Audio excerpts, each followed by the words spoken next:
এইবার আমরা পড়ব fundamental theorem of arithmetic. Fundamental theorem of অ্যারিথমেটিকে বলছে every composite number can be uniquely expressed as a product of primes except for the order in which this prime factor occurs.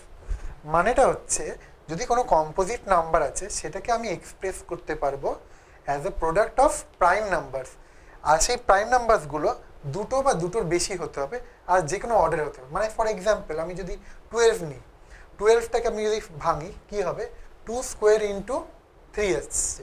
এখানে 2 আর 3 হচ্ছে prime numbers, আর 2 এর যে order হচ্ছে 2, কারণ ওটা দুবার রিপিট হচ্ছে, আর 3 এর অর্ডার হচ্ছে কি 1। তাহলে যে কোনো অর্ডারে থাকতে পারে দুটো বা দুটোর বেশি প্রাইম নাম্বার, তাহলে সেটাকে আমি বলবো যে ফান্ডামেন্টাল থিওরেম অফ অ্যারিথমেটিক। এবার কম্পোজিট নাম্বার, এতক্ষণ তো বললাম কম্পোজিট না, কম্পোজিট নাম্বারটা কি অ্যাকচুয়ালি? কম্পোজিট নাম্বারটা হচ্ছে একটা whole number that can be divided exactly by numbers other than 1 or itself.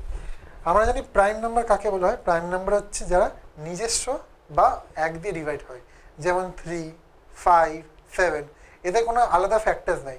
They can only be divided by themselves or 1। কিন্তু একটু আগে যে এক্সাম্পলটা বললাম যে 12টা দেখো, এর দুটো ফ্যাক্টর আছে এমনিতেই, 2 আর 3। তাছাড়া হচ্ছে 12 আর 1 তো আছেই নিজস্ব পার্সোনালের যে ফ্যাক্টরগুলো যেটা দিয়ে ওরা ডিভাইড হবে, তাই জন্য একে বলা হবে কম্পোজিট নাম্বার। এ কোনোদিন প্রাইম হতে পারে কারণ এর মোর দেন 2 ফ্যাক্টরস আছে। এবার এটাকে ডিটারমাইন কী করে করবো, এর কিছু স্টেপস আছে যে কম্পোজিট নাম্বার ডিটারমাইন করে। সেই স্টেপসগুলো কি? Step 1, find all the factors of the number. প্রথমে আমি যে নাম্বারটা পাবো সেটার প্রথমে ফ্যাক্টর, এরকম করে একটা ফ্যাক্টরসগুলো বার করবো। এবার দেখবো if the number has only 2 factors, মানে 1 অ্যান্ড ইটসেলফ। ফর এক্সাম্পল যেমন 3তে কী হবে, 3 আর 1 এই দুটোই হচ্ছে ওর ফ্যাক্টরস, তাহলে এটাকে কী বলবো, প্রাইম। কিন্তু যদি ওর মধ্যে if it has more than 2 factors then it is composite. যেমন এখানে 12 হচ্ছে মোর দেন 2 ফ্যাক্টরস আছে, 105-এরও মোর দেন 2 ফ্যাক্টরস আছে, তাহলে এই দুটো নাম্বার হয়ে যাবে কম্পোজিট অ্যান্ড দিস নাম্বার হবে প্রাইম।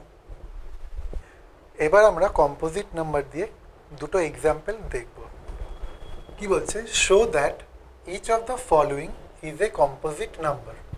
তো প্রথম এক্সপ্রেশন যেটা আছে এটাকে আমরা আগে কনসিডার করি।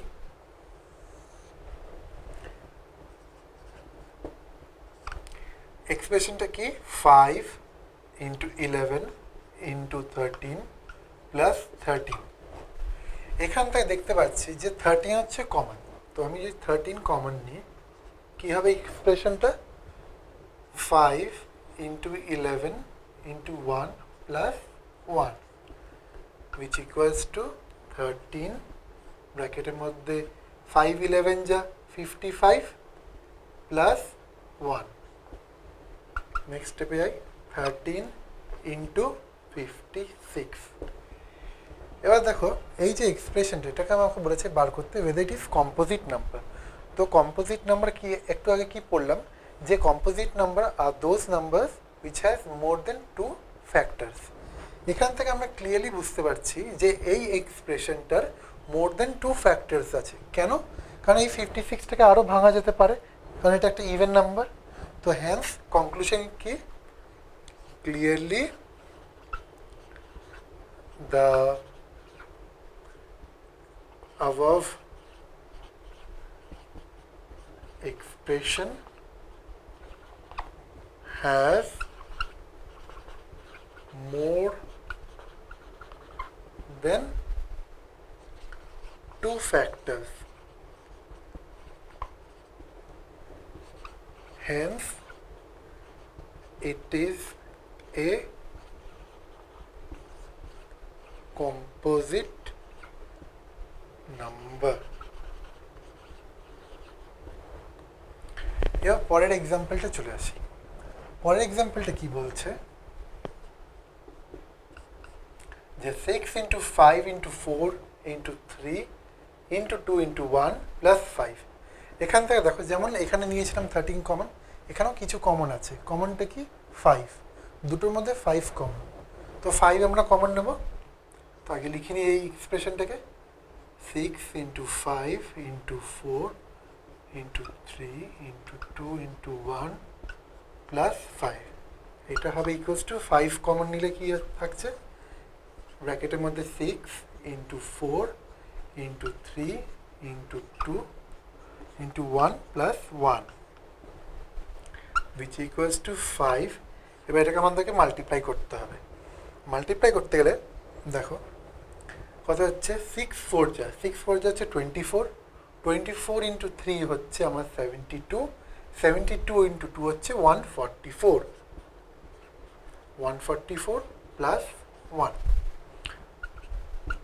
এটা আবার ভাঙলে হচ্ছে 145 ক্লিয়ারলি দেখা যাচ্ছে এই যে 145টা এটা আরও ভাবে ভাঙা যাবে কেন এই লাস্টে 5 আছে তাহলে এটা 5 দিয়ে ভাগ হবে তাহলে ক্লিয়ারলি এই এক্সপ্রেশনটার মধ্যে মোর দেন 2 ফ্যাক্টরস আছে যখনই মোর দেন 2 ফ্যাক্টরস তাহলে আমি কনক্লুশন হচ্ছে যে এই এক্সপ্রেশনটা যে লাস্টে মাল্টিপ্লাই করার পর যে নাম্বারটা ফর্মেশন হবে সেটা একটা কম্পোজিট নাম্বার তাহলে কনক্লুশনটা লিখে নিই আমরা ক্লিয়ারলি the given expression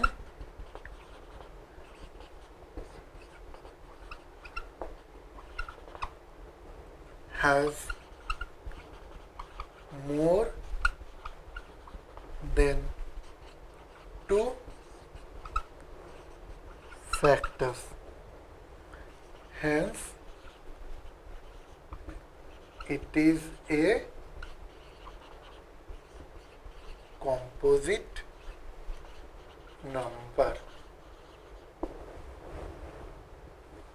এবার নেক্সট এক্সাম্পলটা আমরা করব ফান্ডামেন্টাল থিওরেম অফ অ্যারিথমেটিক যেটা একটু আগে আমরা পড়লাম তো বলছে show that any number of the form 4 two the power n যেখানে n হতে হবে element of natural number can never end with the digit 0 মানেটা হচ্ছে যদি কোনো নাম্বার এই ফর্মেটে থাকে 4 টু দি পাওয়ার n তাহলে এর যে ইউনিট ডিজিটটা হবে যাই হোক 4 যেমন 4 দি পাওয়ার 1 বা 4 স্কোয়ার 4 কিউব এর যে ইউনিটের ডিজিটটা হবে লাস্ট যে ইউনিট ডিজিট সেটা কোনোদিন 0 দিয়ে এন্ড করবে না তো এটাই আমাকে প্রুফ করতে হবে তো দেখি প্রুফটা কি বলছে বলছে if 4 two the power ends with 0 then it must have 5 as a factor কারণ যে কোনো ফ্যাক্টরের মধ্যে যদি 0 থাকে 5 সবসময় ওর ফ্যাক্টর হবে কেন 10 ধরি ফর এক্সাম্পল 10 এর মধ্যে 5 into 2 20 20 এর মধ্যেও 5 আছে 5 into 4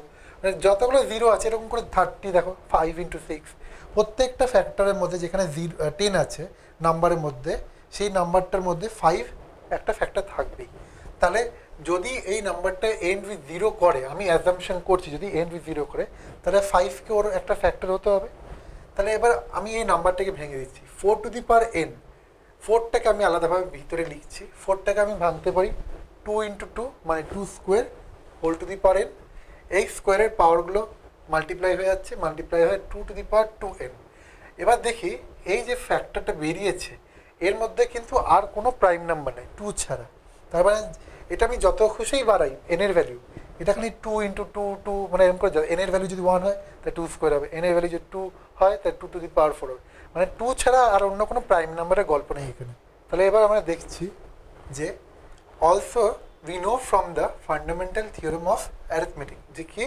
prime factorization of each number is unique যে ফান্ডামেন্টাল থিওরেম অফ অ্যারিথমেটিকটা আগে একটু পড়লাম কি বলেছেন যে কম্পোজিট নাম্বার যদি থাকে সেটা এক্সপ্রেস করা যেতে পারে uniquely in terms of product of দুটো বা দুটো বেশি প্রাইম নাম্বারস তাহলে এখানে দেখছি এখানে ইউনিক আছে 2 বলে একটা প্রাইম নাম্বার আছে আর এছাড়া অন্য কোনো প্রাইম নাম্বার নেই তাই আমরা কনক্লুশনে আসতে পারি যে so 5 is not a factor of 4 to the power n hence 4 to the power n can never end with the digit 0 এবার আমরা আরেকটা সিমিলার এক্সাম্পল কনসিডার করছি বলছে show that any number of the form 6 to the power n where n element of natural number can never end with the digit 0 তো একটু আগে কনক্লুশনে এসেছিলাম যদি 5 যদি ফ্যাক্টর না থাকে তাহলে সেই ডিজিটের এন্ড ডিজিটটা কোনোদিন 0 দিয়ে এন্ড হবে না মানে ইউনিট ডিজিট কোনোদিন 0 দিয়ে এন্ড হবে না যদি 5 অ্যাজ এ ফ্যাক্টর না থাকে তো এখানে আমরা দেখি 6 two the power n if 6 to the power n ends with the digit 0, then it must have 5 as a factor. 6 to the power n টাকে আমি ভাঙি, 6 to the power n কে লিখতে পারি ব্র্যাকেটের মধ্যে 6 টা হচ্ছে 2 into 3 whole to the power n। এবার এটাকে আলাদাভাবে ব্রেকআপ করছি, তো 2 to the power n into 3 to the power n। Clearly এই এক্সপ্রেশন থেকে আমরা দেখছি যে 5 এর মধ্যে নেই। তো since 5 does not exist as a factor of 6 to the power n and also from the fundamental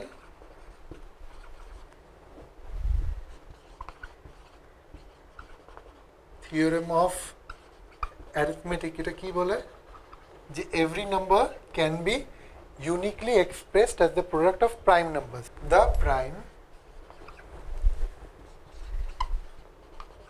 factorization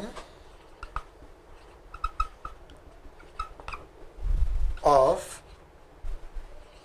each number is unique, therefore 6 to the power n can never end with the digit 0. এবার আমরা বার করব HCF and LCM using prime factorization method. HCF টা আগে আমরা দেখেছিলাম using ইউক্লিডস division algorithm দিয়ে, কিন্তু এখানে আমরা প্রাইম ফ্যাক্টরাইজেশন মেথড দিয়ে বার করব। প্রথমে দুটো নাম্বার যেটা দেওয়া আছে 126 অ্যান্ড 156, এই দুটোকে ফ্যাক্টরাইজেশন আমরা করব, আলাদাভাবেই করছি। তো 126 যেহেতু ইভেন নাম্বার, আমি স্টার্ট করবো 2 দিয়ে, তো 2 দিয়ে ডিভাইড করলে পাচ্ছি 63। 63টা হচ্ছে odd number as well as divisible by 3, কেন 6 + 3 হচ্ছে 9 and 9 is a digit divided by 3, তাই 63 is divisible by 3, তাই 63 টাইমস হচ্ছে 21 টাইমস। এবার 21টা আবার ডিভিজিবল বাই 3, সেটা হচ্ছে 7। তাহলে আমার এখানে ফ্যাক্টরস হচ্ছে 8, 2 3 3 আর 7। 126 এর ফ্যাক্টরগুলো হলো 2 3 3 7। 156 এবার যাই, 156টা 2 দিয়ে ভাগ করলে হচ্ছে 78 পাচ্ছি, 78 আবার 2 দিয়ে ভাগ করলে 39 পাচ্ছি, 39টা 3 দিয়ে করলে 13 পাচ্ছি আনসার। তো এর ফ্যাক্টরসগুলো বেরাচ্ছে 2 × 2 × 3 × 13। তো এটাই আমি সামেশন আপ করে লিখছি যে 126 equals to 2 × 3 × 3 × 7 and 156 equals to 2 × 2 × 3 × 13। এবার HCFটাই যখন আমি বার করছি প্রাইম ফ্যাক্টরাইজেশন মেথডে, এর ডেফিনেশন হচ্ছে product of common terms with lowest power. তাহলে এই দুটো নাম্বারের যে কমন টার্মস থাকবে সেটাই হবে আমার HCF। তো এই দুটোর মধ্যে আমার কমন হচ্ছে কি, একটা 2 এখানে কমন আছে, আর আছে কি নাই, 3 দেখি এখানে একটা 3 কমন আছে, তাহলে আর অন্য কিছু কমন নাই এই দুটোর মধ্যে। তাহলে আমার কি হচ্ছে equals to 2 to the power 1 × 3 to the power 1 is equals two 6। তাহলে এটা হচ্ছে আমার HCF। তাহলে HCF হলো কি, যে product of common terms with lowest power. Similarly এবার এলসিএমটা কি, এলসিএমটা জাস্ট উল্টো, এটা হচ্ছে product of prime factors with highest power. মানে এই দুটোর মধ্যে যে নাম্বার, সব নাম্বারই আমি লিখবো, কিন্তু যেটা ওর হাইয়েস্ট নাম্বার পাওয়ার থাকবে সেটা আগে লিখবো। তো এই দুটোর মধ্যে 2 কতবার রিপিট হচ্ছে, এখানে 2 টাইমস, এখানে 1, তা হাইয়েস্ট পাওয়ার 2 কত, এখানে 2, তাই 2 স্কোয়ার লিখবো। নেক্সট ডিজিট এদের মধ্যে হচ্ছে 3, 3টা উপরে 2 টাইমস রিপিট হচ্ছে, এখানে 1, তাহলে হাইয়েস্ট হচ্ছে পাওয়ার 2, তাহলে ইন্টু 3 স্কোয়ার। নেক্সট এর পরে 5 আছে কি 9, তাহলে 7 আছে, 7 7 কতবার রিপিট হচ্ছে, 7 কিন্তু কমন নাই, কিন্তু এর সব ডিজিটগুলোই আমি লিখবো, তো 7 কতবার হাইয়েস্ট রিপিট, এক টাইম, তো 7 ইন্টু 7, 13 হচ্ছে 1 ইন্টু 13, তো এই ক্যালকুলেট করলে আমার আনসার হবে 3276।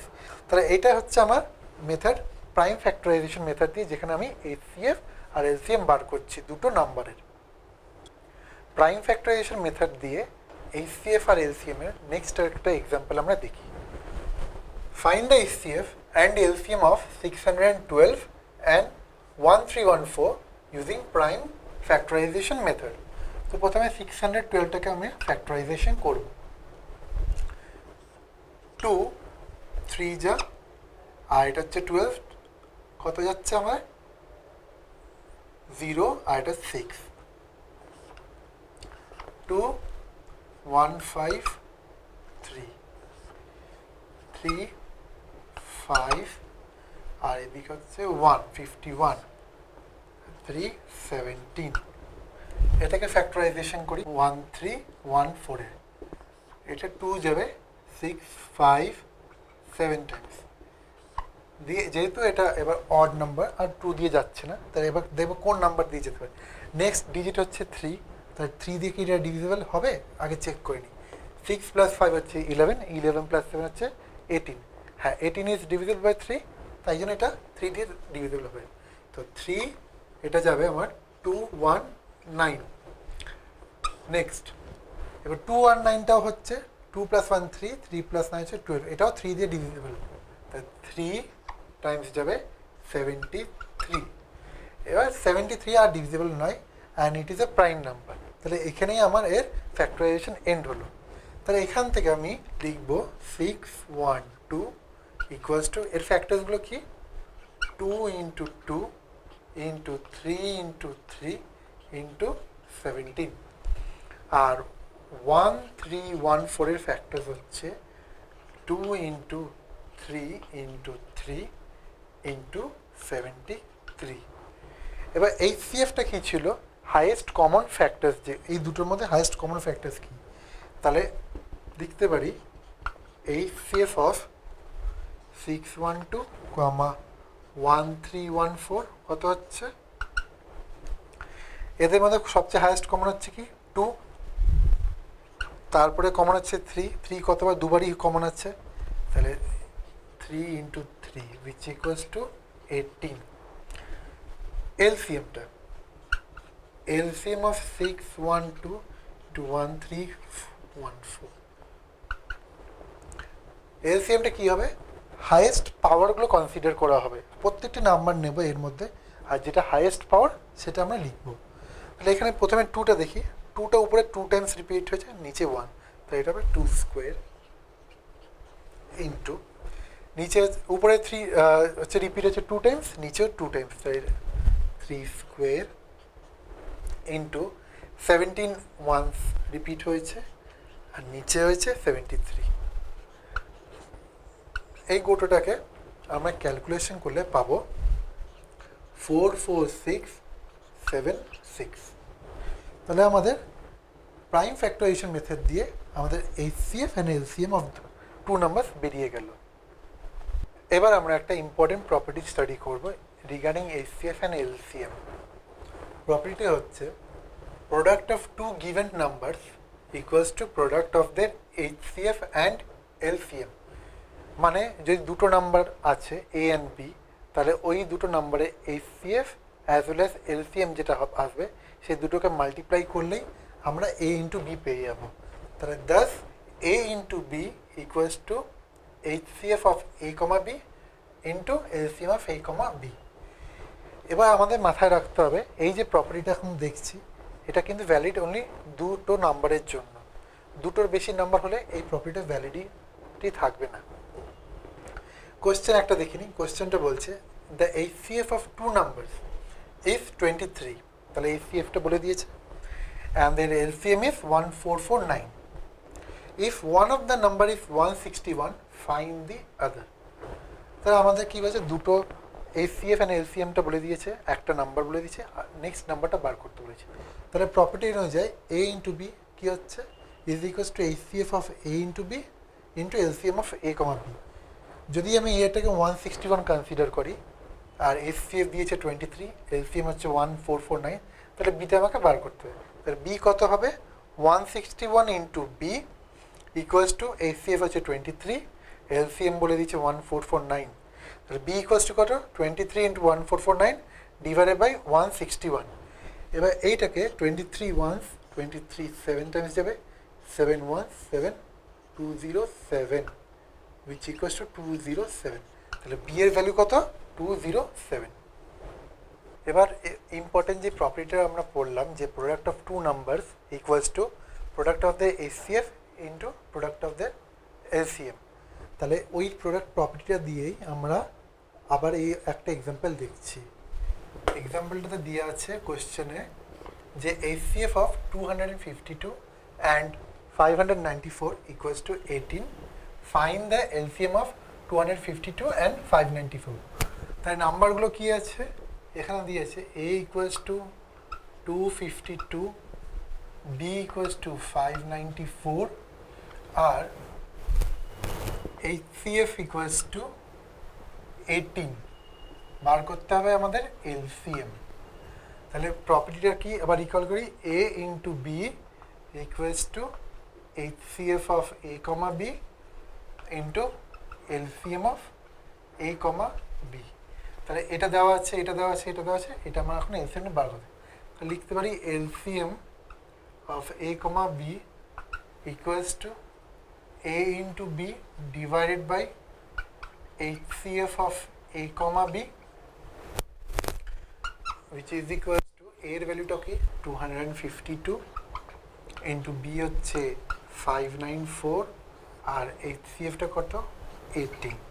এটাকে আমি ক্যান্সেলেশন করি, 2 দিয়ে এটা 126 টাইমস যাবে, 2 9 যাবে, এটা 3 দিয়ে যাবে, 3 3 3 এটা 42, তারপরে হচ্ছে এটা আবার 3 দিয়ে যায়, 3 1 আর এটা যাচ্ছে আমার কত, 3 দিয়ে 594কে ডিভাইড করলে 198, তাহলে 42 ইন্টু 198, এটাকে ক্যালকুলেশন করলে আসছে আমাদের 8316।